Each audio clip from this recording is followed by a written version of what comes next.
ആലപ്പുഴയിൽ ഗാർഹിക പീഡനത്തിനെതിരെ ഭർത്താവിന്റെ വീട്ടിൽ കൈക്കുഞ്ഞുമായി സമരമിരിക്കാൻ യുവതി. വാടക്കൽ സ്വദേശി സബിതയാണ് ഭർത്താവ് സോണിയുടെ വീടിന് മുന്നിൽ സമരത്തിനൊരുങ്ങുന്നത്. കൊടിയ പീഡനമാണ് നേരിട്ടതെന്നും ഗർഭാവസ്ഥയിലും പ്രസവശേഷവും ഭർത്താവ് തിരിഞ്ഞു നോക്കിയില്ലെന്നും സബിത റിപ്പോർട്ടറിനോട് പറഞ്ഞു. പോലീസിൽ പരാതി നൽകിയിട്ടും കേസെടുക്കുന്നില്ലെന്നും ആരോപണമുണ്ട്. സബിതയെ ഭർത്താവ് ഭീഷണിപ്പെടുത്തുന്ന സന്ദേശവും പുറത്തുവന്നിട്ടുണ്ട്. എന്റെ അമ്മേനെ വെറുതെ വിടത്തൊന്നുമില്ല കേട്ടോ. എന്റെ അമ്മേനെ കൊല്ലും. എന്താണേലും അവർക്കുള്ള പണി കിട്ടിയിരിക്കും, 100% ഉറപ്പാണ്. ഞാൻ പറഞ്ഞതെല്ലാം ഇതുവരെ നടന്നിട്ടുണ്ട്, ഇനി നടക്കുകയും ചെയ്യും. നിങ്ങൾ എന്നാ കാണിച്ചാലും നടക്കേണ്ടത് നടന്നിരിക്കും. ഈ സന്ദീപ പറയണത് നടക്കുമെന്ന് പറഞ്ഞാൽ നടക്കും. ഇതുവരെ ഞാൻ പറഞ്ഞതെല്ലാം നടന്നു. ഇനി അവർ കൊണ്ടുവരുവാണെങ്കിൽ ഉറപ്പാണ് നടക്കേണ്ടത് നടക്കും. ഇപ്പം ഈ ഒരു കേസ് വന്നതുകൊണ്ട് മാത്രമാണ് നിങ്ങളവിടെ മര്യാദക്കാ ചേർത്തല നിൽക്കുന്നത്. എന്നെ അവിടെ നിൽക്കാൻ സമ്മതിക്കത്തില്ലായിരുന്നു. എപ്പോഴും ഉപദ്രവമായിരുന്നു. ഓരോന്നും പറഞ്ഞ് വീട്ടിൽ പോകാൻ പറ്റത്തില്ല, അമ്മയോട് സംസാരിക്കാൻ പറ്റത്തില്ല, എനിക്ക് പഠിക്കണമെന്ന് പോലും പറഞ്ഞിട്ട് അതുപോലും സമ്മതിക്കത്തില്ല. രാത്രി 10 മണി വരെ അവിടെ ജോലിയാണ്. അത് കഴിഞ്ഞൊന്ന് കിടക്കാൻ ചെന്നാലും അമ്മയും അമ്മൂമ്മയൊക്കെ കിടന്നാൽ മാത്രമേ എനിക്ക് കിടക്കാൻ പറ്റത്തുള്ളൂ. അമ്മയുടെ ഒരു റിലേറ്റീവിൻ്റെ കല്യാണത്തിനാണ് ഞാൻ അവിടെ നിന്ന് ഇങ്ങോട്ട് പോകുന്നത്. അതിനുശേഷം എനിക്ക് അങ്ങോട്ട് പോകാൻ പേടിയായിരുന്നു. അത് കഴിഞ്ഞ് ഒരാഴ്ച കഴിഞ്ഞപ്പോഴാണ് ഗർഭിണിയാണെന്ന് അറിഞ്ഞത്. അന്നും അപ്പോഴും വിളിച്ച് പറഞ്ഞപ്പോൾ അവൻ്റെ വായി തോന്നുന്ന ഓരോ കാര്യങ്ങളാണ് പറയുന്നത്.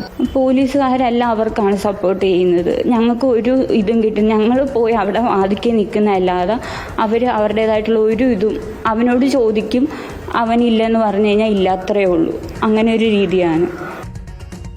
ശരത് എസ് നമുക്കൊപ്പം ചേരുന്നു. ശരത്ത്, ഈ ഫോൺ സംഭാഷണത്തിൽ അമ്മയെയാണ് വലിയ രീതിയിൽ ആക്ഷേപിക്കുന്നത്. നമ്മൾ ബീപ് ശബ്ദമിട്ടാണ് അത് സംപ്രേഷണം ചെയ്തത്. ഈ സോണിക്കുള്ള രാഷ്ട്രീയ സ്വാധീനം എന്താണ്? എന്തുകൊണ്ടാണ് ഈ പോലീസ് ഈ കേസിൽ തിരിഞ്ഞു നോക്കാത്തത്?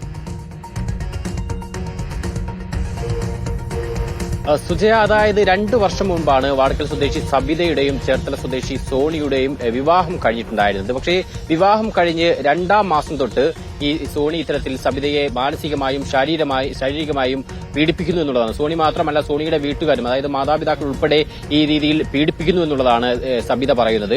2ാം മാസം തൊട്ട് വിവിധ കാരണങ്ങൾ പറഞ്ഞ് മാനസികമായി പീഡിപ്പിക്കുന്നു. മാത്രമല്ല, സോണി രാത്രി വന്ന് മർദ്ദിക്കുക ഉൾപ്പെടെ ചെയ്യുന്നു എന്നുള്ളതാണ്. ഇതിന് സോണിയുടെ വീട്ടുകാരും കൂട്ടുനിൽക്കുന്നു എന്നും ഈ സബിത പരാതിയായി പറയുന്നുണ്ട്.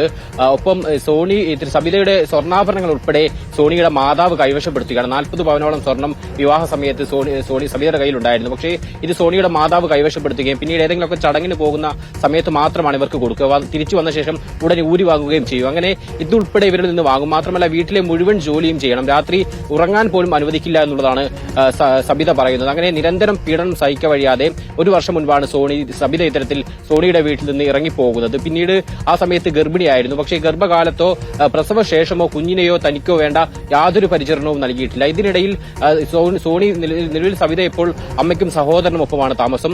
ആ വീട്ടിലെത്തി സോണി തന്നെ നിരന്തരം ഭീഷണിപ്പെടുത്തുകയും മർദ്ദിക്കുകയും ചെയ്തുവെന്നും സബിത പറയുന്നു. ഇതുമായി ബന്ധപ്പെട്ട് പോലീസിലും പരാതി നൽകി. പക്ഷേ പോലീസ് ഇതിന് കേസെടുക്കുന്നില്ല എന്നുള്ളതാണ് സബിത പറയുന്നത്. അർത്തുങ്കൽ പോലീസിലും ചേർത്തല പോലീസിലും ആലപ്പുഴ എസ്പിക്കും ഒക്കെ തന്നെ പരാതി നൽകിയിരുന്നു. പക്ഷേ ഇതുവരെ കേസെടുക്കാൻ തയ്യാറായിട്ടില്ല. ഇവർക്ക് രാഷ്ട്രീയ സ്വാധീനമുണ്ട് എന്നുള്ളതാണ് സബിത പറയുന്നത്. അതുകൊണ്ട് തന്നെ ഇപ്പോഴും വലിയ പ്രതിസന്ധിയിലാണ്. നിലവിൽ കുഞ്ഞുണ്ട്.